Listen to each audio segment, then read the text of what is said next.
Alright, so we're back here today again at this old farm out here in the hinterlands of Michigan, and I'm trying to show off this collection of vintage motorcycle barn finds. And I was shooting last night and the light was getting low, and I wanted to be able to do this collection justice and actually bring it out into the sunlight.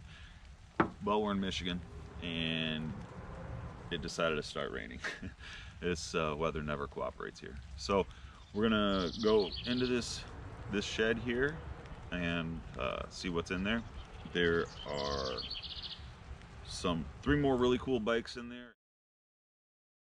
One of the bikes in here is what I believe personally to be the crown jewel of this treasure trove of barn finds. So this is exciting, and I can't wait for you to see what we got in here. Let's go check it out.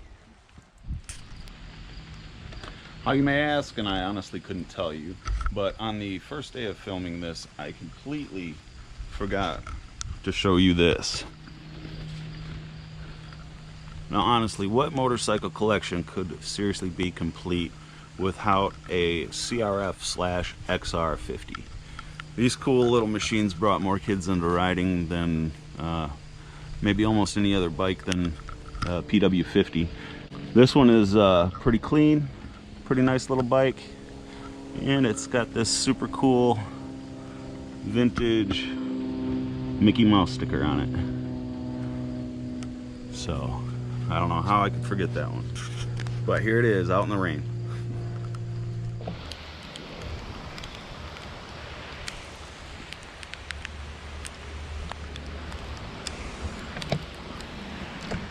All right, this rain's really starting to pick up. What do you say we head inside and see what's going on in here?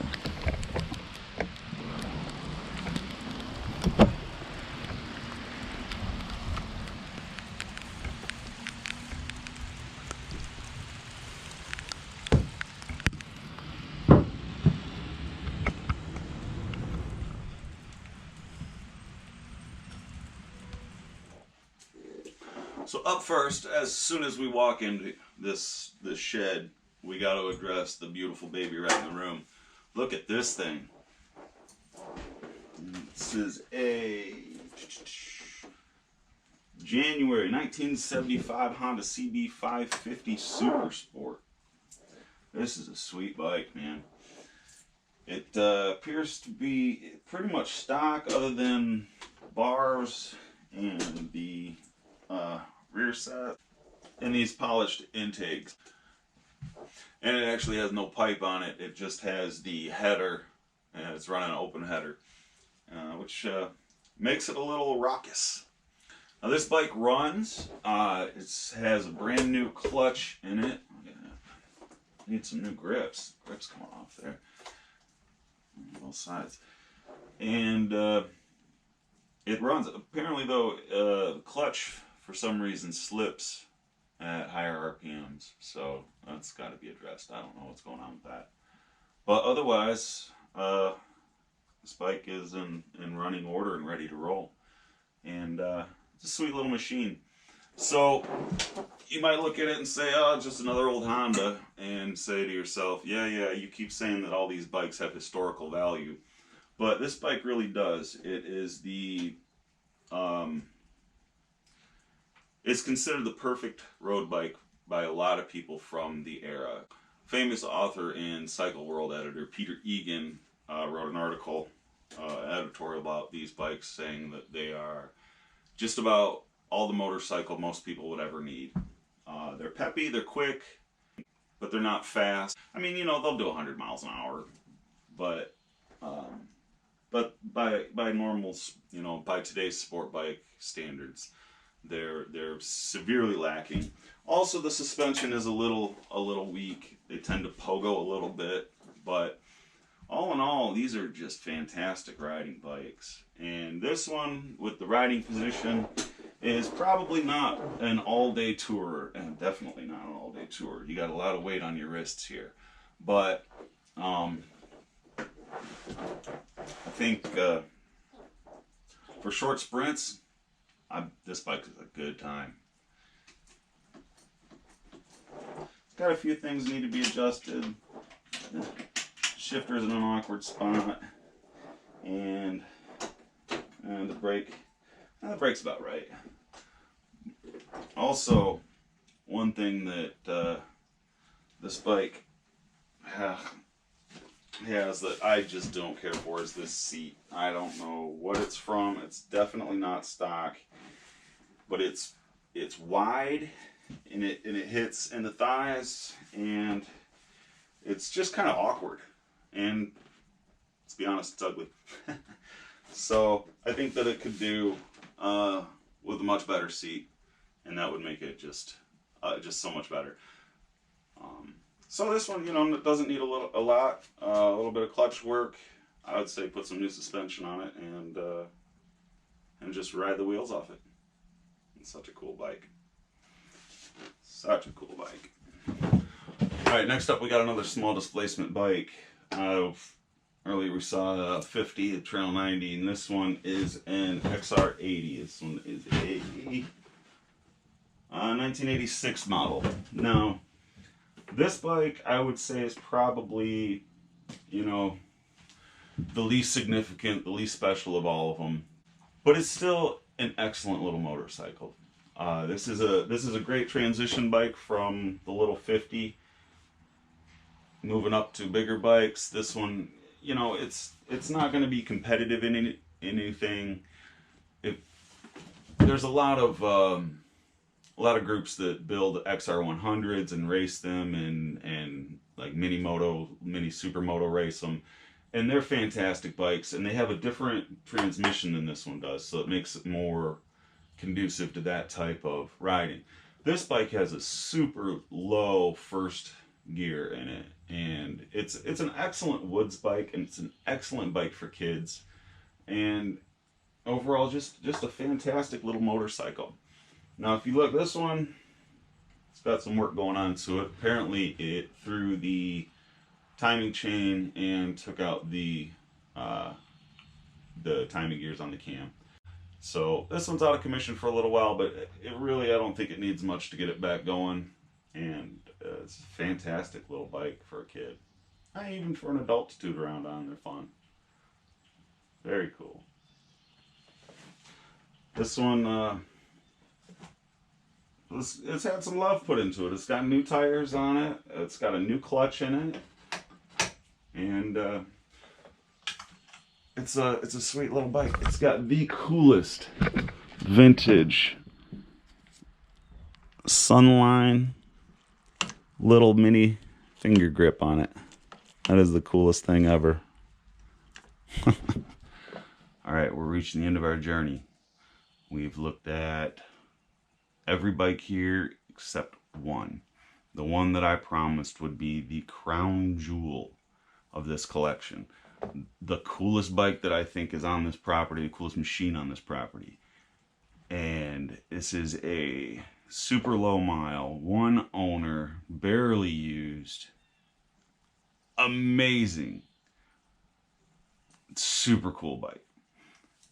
These bikes are just legendary in woods racing and motocross. All right, this one is a 1981 Husqvarna 430XC. Let's have a look at her. There she is in all her glory. So this bike is amazing. 430cc two-stroke monster. So it has not ran in many years. Apparently there's no spark to it, but there's a brand new in the box PVL ignition sitting in one of the lockers over there, ready to go in it. And after that, it should be ready to rock. It kicks over real nice and easy. All the suspension's been rebuilt. Just huge amounts of travel. These Öhlins shocks and forks. Just incredible. So this bike is extremely special, not only because it is the big bore model, but also because it is the rarest version. It is an XC, which is the cross country, which is not the WR, which was a wide ratio transmission, which was a woods racer bike. This is a cross country racer, which means that The first 3 gears are motocross gears. The top 3 gears are wide ratio gears. So this bike just rips. It jumps, it rips, it flies. It's an amazing bike. You can ride this bike on 1 wheel as much as you can ride it on 2 if you want to. Like I say, she's not in perfect condition. There's definitely, you know, missing paint on the forks, and there's really sadly a little bit of damage to this gorgeous tank. These are getting extremely expensive. I've seen them for $1,500, and that's just, this really is in beautiful condition, other than a couple of dings over here, and then I guess there was a accident tying down a couple of bikes. One fell into it, so there's a little over there as well. It's heartbreaking, but otherwise just a gorgeous tank. Could be restored. Petty front plate and headlight. This is an aftermarket piece, but apparently it came on this bike from the dealership that way. These Öhlins forks and shocks are just incredible. Look at these things. These Öhlins shocks are incredible. And these ones have been all rebuilt. I think Peacock Limited was the dealership it was purchased at in Baldwin, Michigan. A very, very famous Husky dealership. It's got a tear in the seat that was repaired, it looks like, many years ago. And these cool original yellow Ori grips. Spark plug wrench. And now look at this. This is the original speedometer odometer that has been on this bike since new. 1,857 miles traveled on this thing. Just incredible. Now also check this out. Quarter turn throttle. Yeah, you want to talk about a monster. So there she is.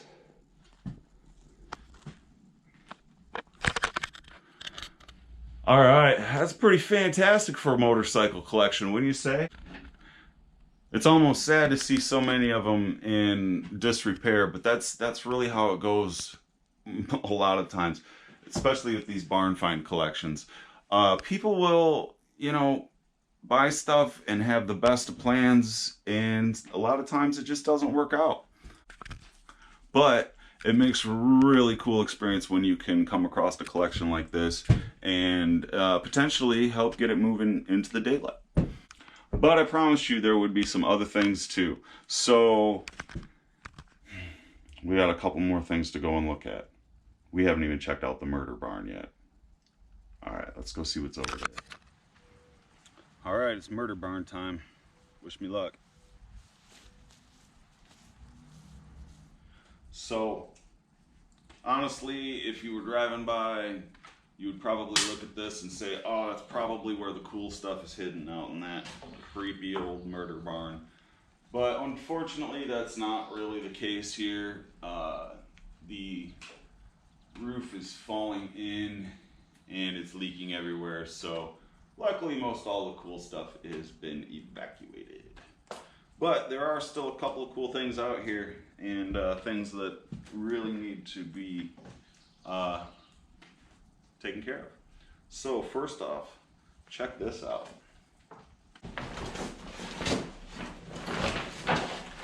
Check this out. This is a 1944 Craftsman Atlas 6-inch lathe. It's in really good working order. Everything moves really well. Everything's really free. If you look close at all the gears, they look like they're almost brand new. It's incredible. And also there is somewhere in here supposed to be, oh shit, more gears and mouse piss. So rodents have been in there, but you know, what do you expect? But still, very cool machine. Very worth saving. So that light's pretty cool, but it's not the only cool thing that's in here. But first, to check out what else I think is cool in here.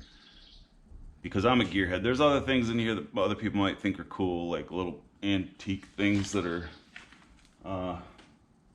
not in the greatest shape. There's an old spinning loom or something over there. Whatever, I'm a gearhead. But for me to show you what else I think is cool in here, we have to take a trip outside first. So come with me. So I told you this place is full of surprises and just cool old vintage stuff.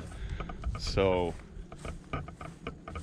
out here in the bushes, hiding in the weeds, check this out. See that over there?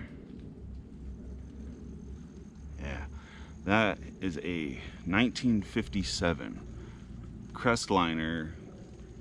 I don't know the model, but it's an aluminum ski boat, a little runabout, and it is so cool. So obviously it's been here for a minute, but all of the wood and all of the everything but the aluminum shell is inside of the first building we went in, and in really nice shape. So this boat won't take too much to make float. It's a really cool little boat, and being nearly 70 years old, I think it'd be so cool to get back on the water. What do you say? Let's get a little closer and check it out.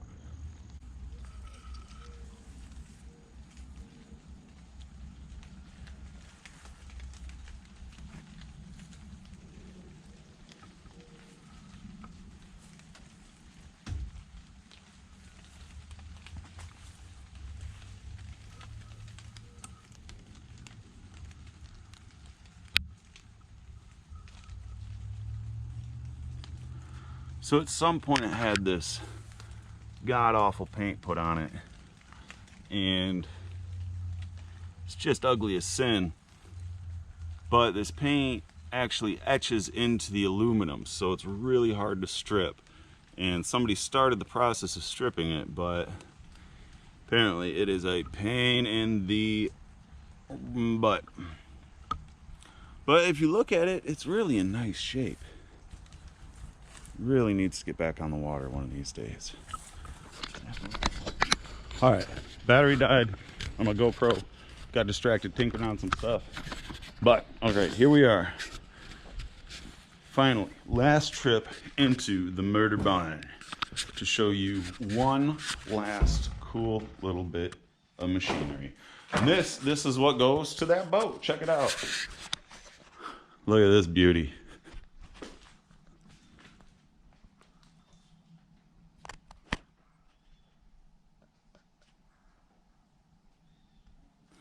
It's a 1957 Johnson 35 horse Seahorse. This is just beautiful. Look at this thing. Look at how cool that is. Now this motor apparently goes with the Crestliner that's outside, and I guess it's been gone through and is in operating condition.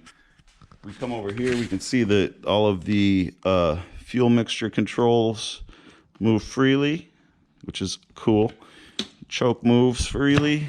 That's excellent. And